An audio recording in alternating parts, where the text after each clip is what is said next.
At the height of the Polish summer, in the July of 1942, a quaint, quiet little camp was opened near the sleepy Polish village of Treblinka, 50 miles northeast of Warsaw.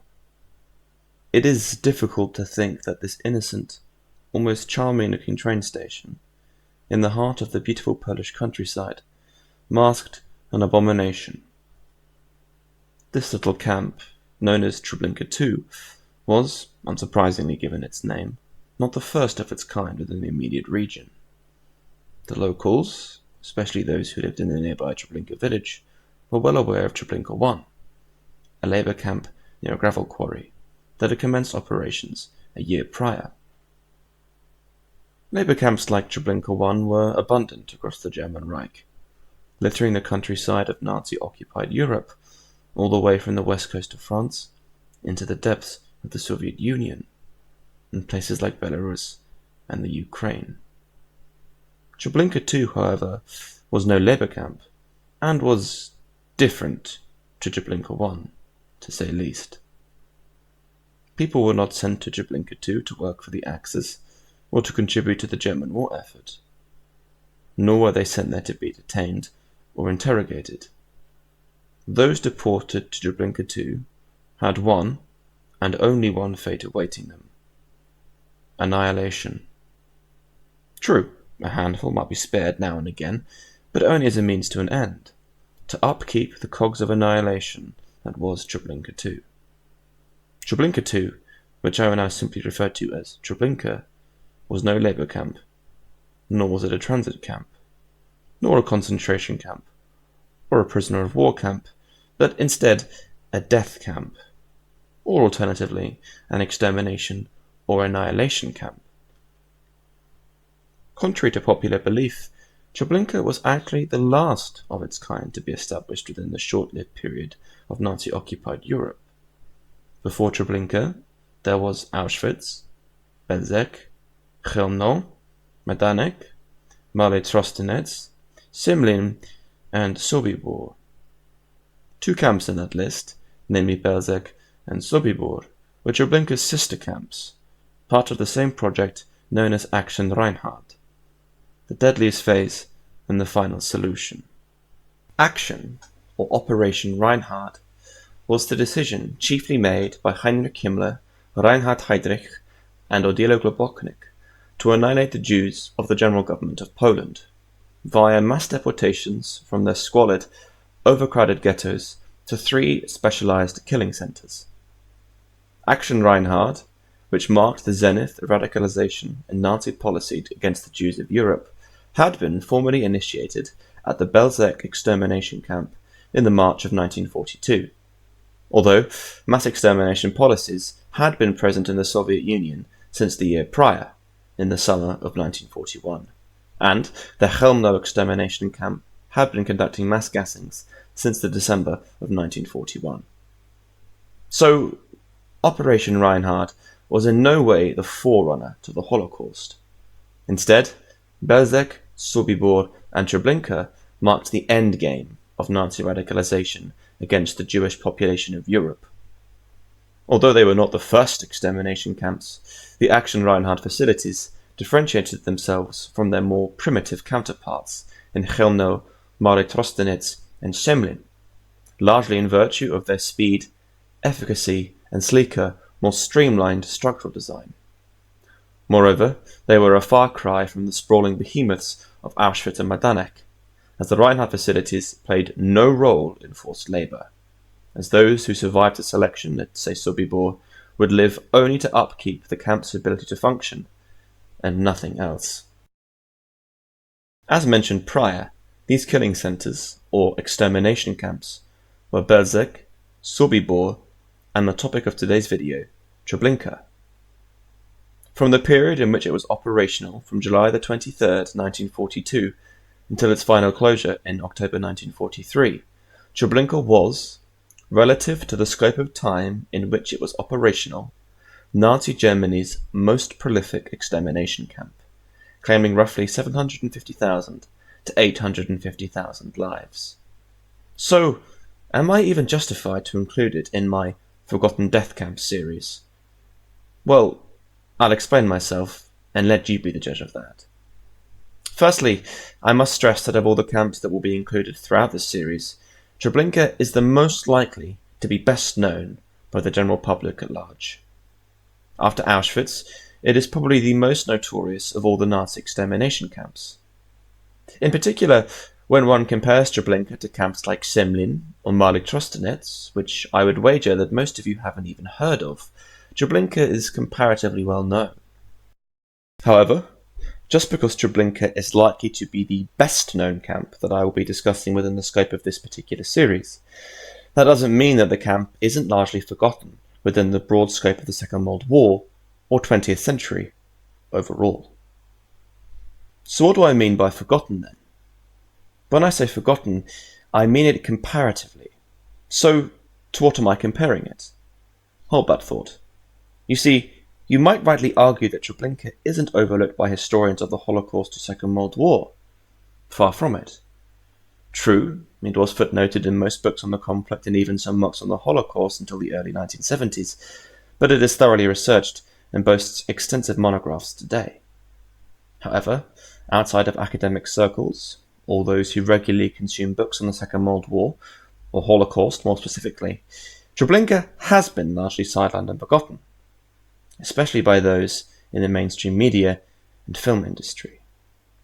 In fact, every single extermination camp that I have mentioned so far today has been comparatively forgotten when faced with the behemoth that is Auschwitz. Exactly why Auschwitz has had tens of thousands of books, films, novels, documentaries, even plays made about it, and why a camp like Belzec, for instance, despite its murder of roughly 500,000 people, having had only a single film made on it, is a question that needs addressing. Initially, one might simply argue that Auschwitz has dominated all of the media attention, and by extension, public attention, because it claimed the most lives of any death camp, at around an estimated 1.1 million. While this is certainly one reason for why the camp is so notorious, it isn't the only reason, and I would wager, not even the most important one. Why Auschwitz, and seemingly only Auschwitz, is at the tip of everyone's tongue when discussing the Holocaust is a question that I've pondered for a long time now. Some of the reasons are seemingly obvious, others not so much. I've decided upon three main reasons for why this is the case, and while these reasons are by no means exhaustive, I hope that they will shed some light onto this question. Reason 1. The survivors. Firstly, the term Auschwitz refers to an enormous, labyrinthic collection of sites, encompassing the extermination camp at Birkenau, the concentration camp at Monowitz, as well as the plethora of other sub-camps, all surrounding the main host, as it were, at Monowitz. Thus, Auschwitz possessed an enormous prisoner population at any one time during its operation, in contrast to the common misconception that everyone was gassed upon arrival, which is actually an oversimplification that will be far more befitting to Treblinka. To put it bluntly, your odds of surviving a selection at Auschwitz was far greater than at, say, Belzec or Treblinka. By extension, Auschwitz possessed a far greater number of survivors, who themselves possessed a whole range of different experiences within the camp's sprawling structure. Comparatively, Treblinka too, the extermination camp, was tiny. As the camp's sole purpose was the annihilation of incoming arrivals and the plundering of their valuables, the camp's site could afford to be more compact. Treblinka need only house the SS and Ukrainian Guard garrison, as well as an inmate population of roughly 1,000, who would upkeep the camp and aid in its running. Furthermore, upwards of 95% of all incoming prisoners would be annihilated upon arrival at Treblinka, and the only survivors of the camp would be those who were part of freak escape attempts or part of the revolt, both of which I'll be investigating later. So, to put it simply, Treblinka had fewer than 100 survivors, while Auschwitz had tens of thousands. This comparative lack of survivors was an issue not just common to Treblinka, but to all of the camps that will be discussed within the scope of this series, potentially minus Majdanek. Reason number 2. The site. Auschwitz's site is still partially intact. Auschwitz I, the main camp, still has the infamous Arbeit entrance gate, the prisoner barracks, SS offices and administration buildings, courtyard areas, the Wall of Death, as well as the original gas chamber and crematorium 1. Birkenau is certainly more of a ruin, yet it still has the railway tracks, prisoner barracks, guard towers, fencing, and the extermination area ruins. Therefore, Auschwitz can, and has attracted, enormous numbers of tourists since it became a museum in the June of 1947. Millions of people have toured Auschwitz, and it is now a common bucket list destination, albeit a bit of a weird one. Treblinka, on the other hand, is nothing more than a ruin. It was never liberated like Auschwitz was, nor does any of the camp's structure still stand, minus the railway. Even though Treblinka does have a museum near the site, it's not quite the same as a visual tour. The Operation Reinhard camps are also, for obvious reasons, protected sites, so digging and nosing around the camp ruins is strictly prohibited, and those who have dug there, with express permission, have found only scraps of barbed wire, trinkets, and bones. Reason number 3. Documentation and the Nuremberg trials. The Holocaust was brought to international attention in the months preceding the surrender of Nazi Germany, as concentration camps like Dachau and Majdanek were liberated. However, it was the Nuremberg trials that truly put the Nazi atrocities into the spotlight, as Auschwitz was centerpiece throughout.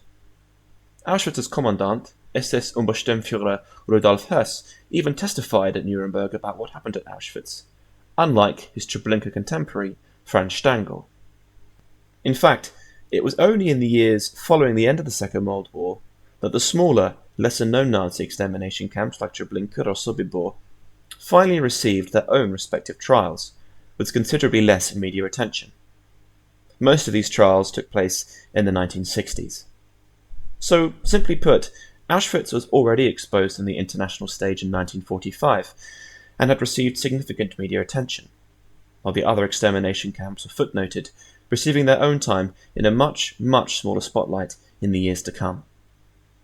Furthermore, Auschwitz's size and longevity led to a large assortment of documents concerning the camp and its surroundings, which were captured by the Allies and the Soviets in 1945, giving historians far more to work with in the years following the end of the Second World War.